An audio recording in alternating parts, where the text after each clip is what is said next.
जय माता दी भक्तों। आज आप लोग जानने वाले हैं कलश स्थापना कैसे करते हैं, कलश स्थापना का विधि क्या है। आप कलश स्थापना तो करते हैं, लेकिन ऐसा क्या आपसे विधि छूट जाता है जो कि आपको पूरा फल प्राप्त नहीं हो पाता है। क्योंकि शास्त्रों में मान्यता है, कलश स्थापना का विधि है। शास्त्र के अनुसार जो विधि विधान के साथ कलश स्थापना करता है, उसके घर में अनेक प्रकार की खुशहाली आती है। क्योंकि जो नवरात्रि में दुर्गा जी का पाठ होता है और कलश स्थापना होता है, घट स्थापना किया जाता है, उससे बहुत ही ज्यादा फल प्राप्त होता है। तो आप लोग भी उस फल को प्राप्त करिए। सबसे पहली बात मैं बता दूं, कलश स्थापना के लिए शुभ मुहूर्त में कलश स्थापना करना चाहिए। जो भी कलश स्थापना का मुहूर्त है उसमें राहु काल नहीं होना चाहिए, मृत्यु बाण नहीं होना चाहिए, भद्रा नहीं होना चाहिए। तो ये सब चीजों का परहेज करना चाहिए, वर्जित करना चाहिए। अब मैं आपको बता दूं नियम क्या है। सबसे पहले तो आप एक खेती के लिए, जौ बोने के लिए एक पात्र लीजिए और उस पात्र में आप जौ को पहले पानी से भिगोइए, फिर रेत में डालिए, रेत में हल्का सा गंगा जल डालिए, पानी डालिए, उसको मिला दीजिए अच्छे से।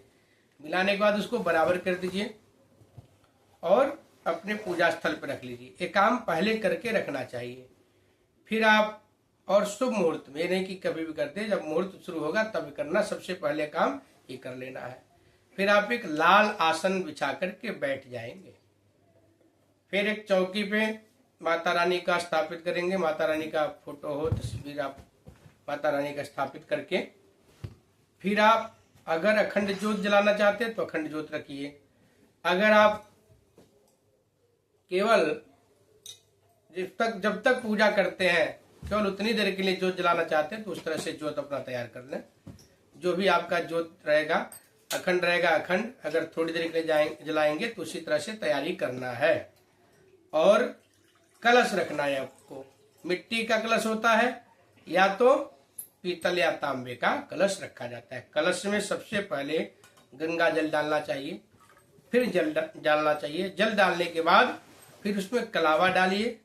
कलावा डालने के बाद रोली डालिए, जो टीका लगाते हैं लाल रोली।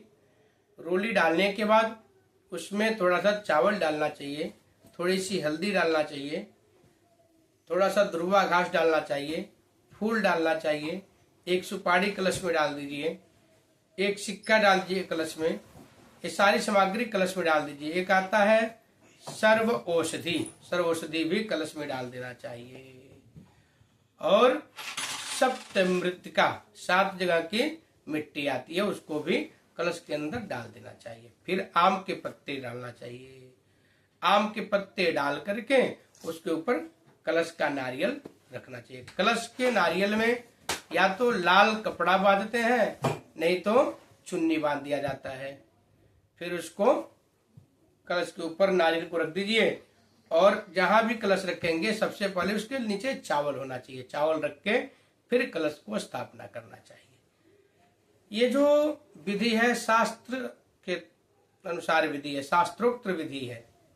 आप लोग इस विधि से अगर कलश स्थापना करते हैं तो आपके घर में माता रानी का विशेष कृपा होता है, विशेष आपके ऊपर माता रानी प्रसन्न होती हैं। अगर इसके अलावा भी आप जानकारी लेना चाहते हैं, अगर कलश स्थापना के बारे में बिल्कुल एक एक चीज समझना चाहते हैं, तो आप मेरे संपर्क सूत्र पर आप संपर्क करके जानकारी ले सकते हैं। इसी चैनल पे और वीडियो में मेरा आपको नंबर मिल जाएगा, उस नंबर पे आप सारा जानकारी मुझसे ले सकते हैं। और भी मैं इसी तरह का काफी सारा वीडियो बनाया हूँ, अगर देखना हो तो इसी चैनल पे आप देख सकते हैं। और साथ में चैनल को भी आप लोग सब्सक्राइब करते रहें, वीडियो को लाइक शेयर करते रहें, जिससे कि ज्यादा से ज्यादा लोगों को इस वीडियो का लाभ प्राप्त होता रहे। तो आइए इस वीडियो से विदा लेते हैं। अगली वीडियो हम आपके लिए बहुत ही जल्दी लेकर आएंगे। जय माता दी।